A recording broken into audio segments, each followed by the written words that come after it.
The year was 1842, and Jerome Increase Case was headed west. As the 23-year-old Case left Williamstown, New York, a man named Cyrus McCormick was already manufacturing reapers to help farmers cut their wheat. Jerome Case, on the other hand, wanted to help them thresh it.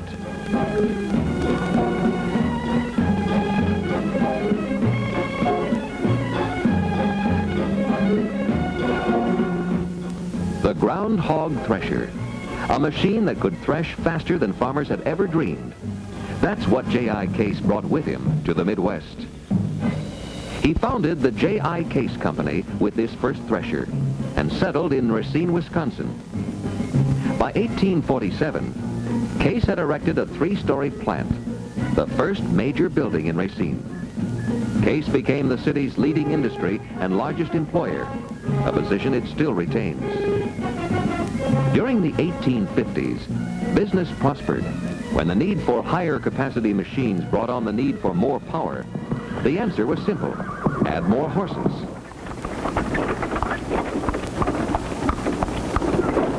In 1863, Case took in 3 partners, changing the firm's name to J.I. Case and Company. The plant was enlarged. Its growth attributed to the quality of its products.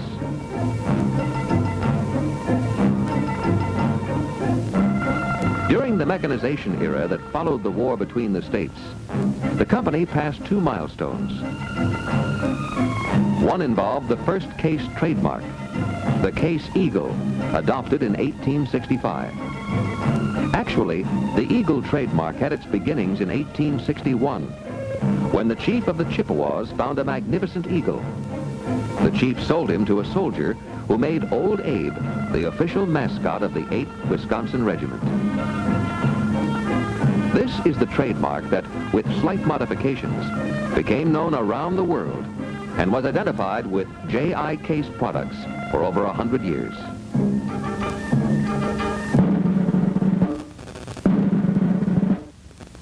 The other post-war milestone came in 1869 with production of the first Case steam engine, Old Number 1. It was a momentous occasion, attested by the fact that this first Case steam engine now stands at the main entrance to the Smithsonian Institution. Soon, steam would be king in providing horsepower, and some 36,000 steam engines would be produced by Case in the next half-century. This new power source exerted a strong influence on the American scene, and not just on the farms. Case steam engines went to work in sawmills and many other industrial applications, for vast new markets were being opened. 1876 brought forth Case's first steam traction engine, which self-propelled its way to a gold medal for excellence at the Centennial Exposition in Philadelphia. Steam tractors made by the company did the pulling in a multitude of tough jobs, whether it was plowing the earth to grow things or cutting through the earth to build roads. Case also produced the many construction tools that were needed, like road graders, sprinkler water wagons, earth spreaders, road building machines, construction equipment, and dirt dump wagons. Meanwhile, Case continued to perfect its farm tractors and other farm equipment. A greatly improved thresher came out in 1880. The same year, the partnership was dissolved, and the name changed to the J.I. Case Threshing Machine Company.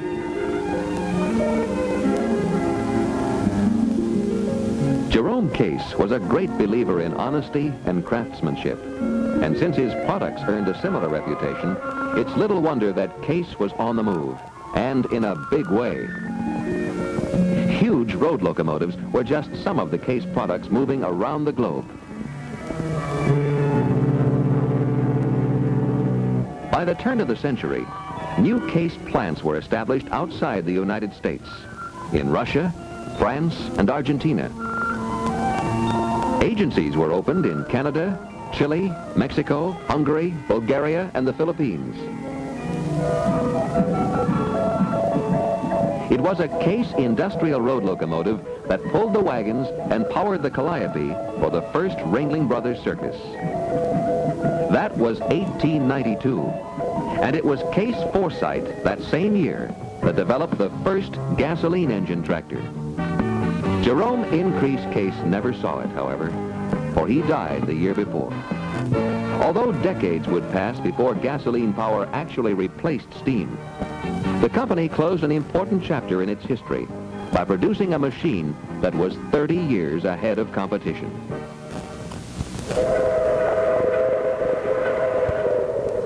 The dawning of a new century revealed a colorful sight. Oversized flat cars, decked out in red, white, and blue, sped the J.I. Case insignia to every corner of the country.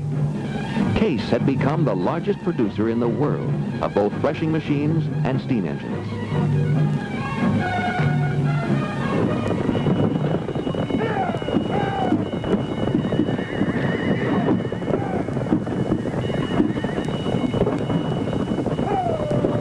A disastrous factory fire in 1903 accelerated the idea of an all-steel thresher. And within a year, Case became the first to put one on the market. And going from wood to steel wasn't the only change in the wind. Steam had been king of the road for decades. But now, the roads being built were to provide footing for a different kind of horsepower, the automobile. The gasoline engine had been perfected, and soon those Case perfection graders were being pulled by Case gas tractors. The pulsating sound of steam, so familiar to city folks and farmers alike, was giving way to another sound. In 1910, Case bought the Pierce Motor Company and began manufacturing the Flexible 4. Later came the New York Special, a luxury touring car with quality built into every feature. By the 1920s, Case was building six-cylinder enclosed models. To promote the sale of its cars, Case hired an outstanding team of race drivers and entered the nation's top speed events. 3 J.I. Case cars qualified for the first Indianapolis 500 race in 1911. Case's proud number 1 even took the pole position. Another Case car, the famous 290-horse-powered JIC, picked up many world racing records, including the first established speed mark on the Salt Flats. Auto racing did much to stimulate America's interest in the automobile. The new car owners, in turn, demanded new and better roads. Case was doing something about it in 1915, building Case road graders to cut a path, building Case wagons to carry the water, and building Case steamrollers with 10 tons of muscle. And the car? A Case touring car, of course. Out where the roads were a lot harder to find, the farm scene was moving with the quick beat of the jazz era. Case offered an impressive line of tractors. The factory also turned out the 100,000th thresher in 1923. The same year, production began on large grain combines, which would eventually make the thresher obsolete. Diversified products served a wide range of markets when J.I. Case Company became the official name in 1928. About the same time, production of automobiles and steam engines was discontinued. Now it was America's industrialized cities which more and more called on Case to give them the power machines and equipment they needed. In the 20s and 30s, Case tractors were the power source for the motor graders of such industrial giants as Ware, Adams, Hawkeye, and Galleon. Front-end loaders for White, Huff, and Lorraine. Coring dump wagons and coring dump trucks. Case manufactured such industrial equipment as rock crushers, crawler tractors, side booms, motor graders, forklifts, cherry pickers, rotary brooms, and snow plows. There were high-lift, cable-operated front-end loaders with rubber tires or with crawler tracks. Crawler dozers worked in sanitary landfills, while air compressors helped with street maintenance. Case front-end loaders could be equipped with solid tires or the pneumatic-type tires, which were finding greater use. The company continued pulling its share of the load even during the Depression years. Case supplied tow tractors for foundries, railroads, aviation, and a wide range of other industries throughout the country.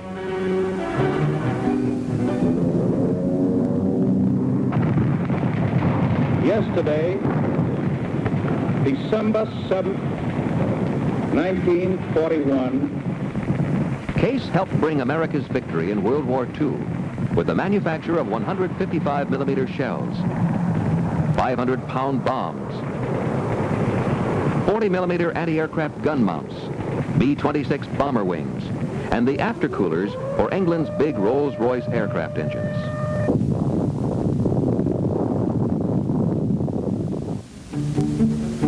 When the war ended, Case was already in the planning stage, ready to resume the manufacture of equipment for peacetime needs. The early 50s proved to be a real heyday for bringing technological advances to farms.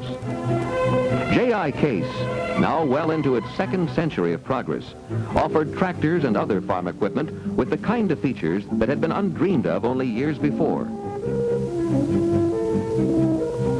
Although Case had been manufacturing industrial and construction equipment for some 90 years, Case construction equipment, as it's known today, actually started in 1957.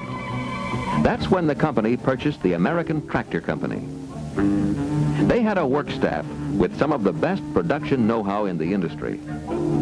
This provided J.I. Case Company with a crawler product line that would soon become the backbone of their construction equipment division. 6 months later, a loader backhoe from the American Tractor product line had been married to the Case 300, a two-wheel drive tractor. The result? Creation of the first Case line of loader backhoes, Model 320. It was the first time this machine, encompassing both loader and backhoe, had been completely designed, engineered, manufactured, sold, serviced, and warranted by a single name: Case. This loader backhoe became the #1 product line in construction equipment, just as it is today.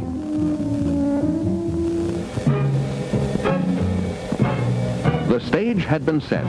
The 60s were coming, and Case was ready with another new product as well: the W9, a rubber-tired loader with 4-wheel drive.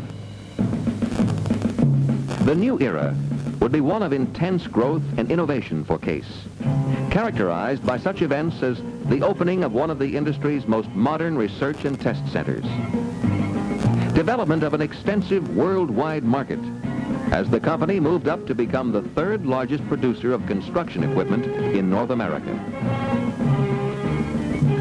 The unveiling of a new dynamic corporate symbol to unify the company's widespread activities. Activities which had led to a reorganization establishing separate divisions for construction equipment, agricultural equipment, and components. It was in the construction equipment end of the business where the company saw its greatest build-up during the 60s. New product lines and new company acquisitions were the sign of the times.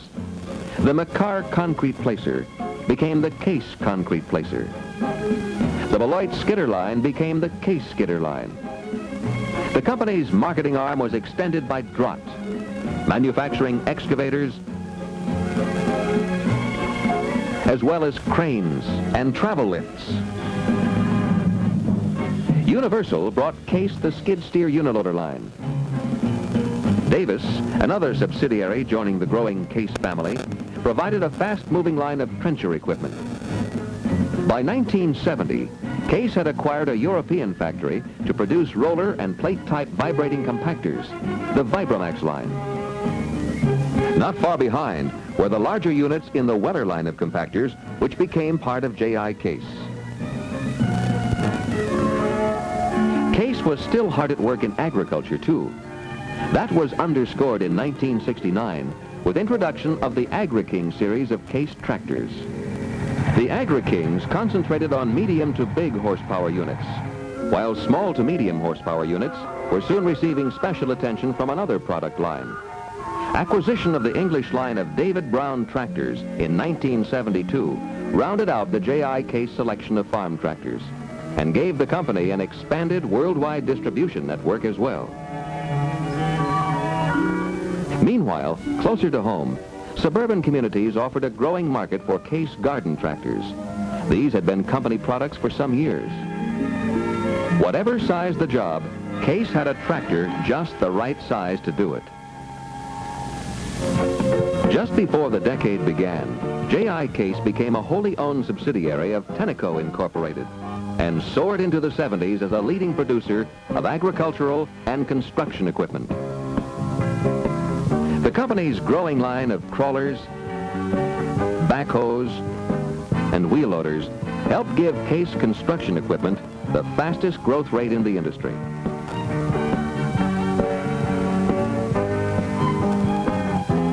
J.I. Case offered its worldwide customers more than 70 individual products from which to choose. And those same construction equipment models were accounting for about 70% of the company's activities. Yes, the 70s had arrived, and J.I. Case had come a long way. But that was history, and that's only the beginning.